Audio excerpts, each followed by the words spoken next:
মাননীয় অধ্যক্ষ মহোদয়, আমাৰ লখিমপুৰ জিলা নাওবৈচা সমষ্টি বা বিহপুৰীয়া ৰঙানদী অসমৰ যি বানপানী সমস্যা তাৰ লগত আমাৰ সমস্যাটো সুকীয়া। এটা হৈছে আমি প্ৰাকৃতিকভাৱে হোৱা প্ৰবল বৰষুণ বা বানপানী যিটো আমি হয় তাৰ কাৰণে ভুক্তভোগী হওঁ, কিন্তু আমাৰ জিলাখনৰ যি উজনি অংশ তাত দুটা বৃহৎ প্ৰকল্প, এটা সোৱণশিৰি জলবিদ্যুৎ প্ৰকল্প প্ৰায় 2000 মেগাৱাট আৰু এটা ৰঙানদী জলবিদ্যুৎ প্ৰকল্পৰ 400 কিমান মেগাৱাটৰ এই দুটা প্ৰকল্প তাত আছে। মই এইবাৰ বিধায়ক হোৱাৰ পাছত অলপ আশ্বস্ত হ'লোঁ যে যিদিনাখন ৰঙানদীৰ প্ৰকল্পই হঠাৎ 5খন গেট খুলিছিলে, ৰাতিপুৱা মাননীয় মুখ্যমন্ত্ৰী মহোদয়ে মোক ফোন কৰি পেলাই ক'লে যে তোমালোক অলপ এলাৰ্ট থাকিবা, ৰাইজক এলাৰ্ট কৰি দিয়া। মই ভাল লাগিলে যে আমাৰ চৰকাৰখন সেই পৰিস্থিতিটো সম্পৰ্কত সম্পূৰ্ণ জ্ঞাত। আৰু এইটো মই নিশ্চয় স্বীকাৰ কৰিম যে যেতিয়া ৰঙানদীয়ে গেট খুলিলে, পানী বাঢ়িল আৰু প্ৰবল খহনীয়া হ'ল, তেতিয়া আমাৰ দুগৰাকী মন্ত্ৰী এই ৱাটাৰ ৰিচোৰ্চ মিনিষ্টাৰ আৰু ৰেভিনিউ মিনিষ্টাৰ তৎকালীনভাৱে ভ্ৰমণো কৰিলে।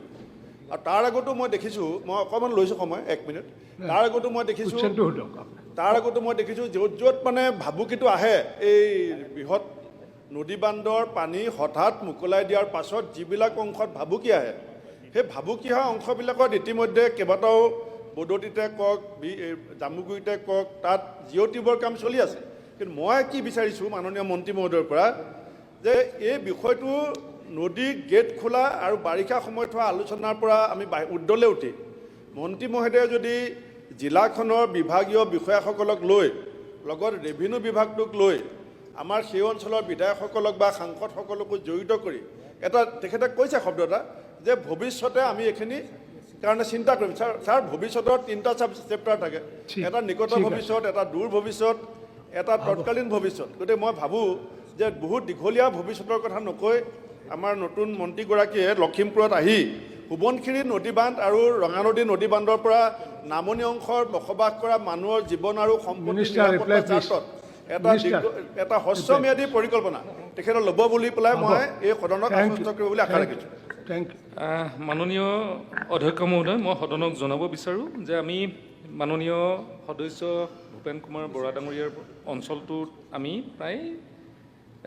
42 কোটি টকাৰ ইতিমধ্যে আঁচনি হাতত ল'বলৈ এটা ব্যৱস্থা কৰিছোঁ। আৰু যোৱা সময়ছোৱাত আপুনি জানে আৰু জানিবলৈ সদনক জনাবলৈ পাই আমি ভাল পাম যে এই বিধ্বংসী যি দুটা অঞ্চলত বানপানী হ'ল, বা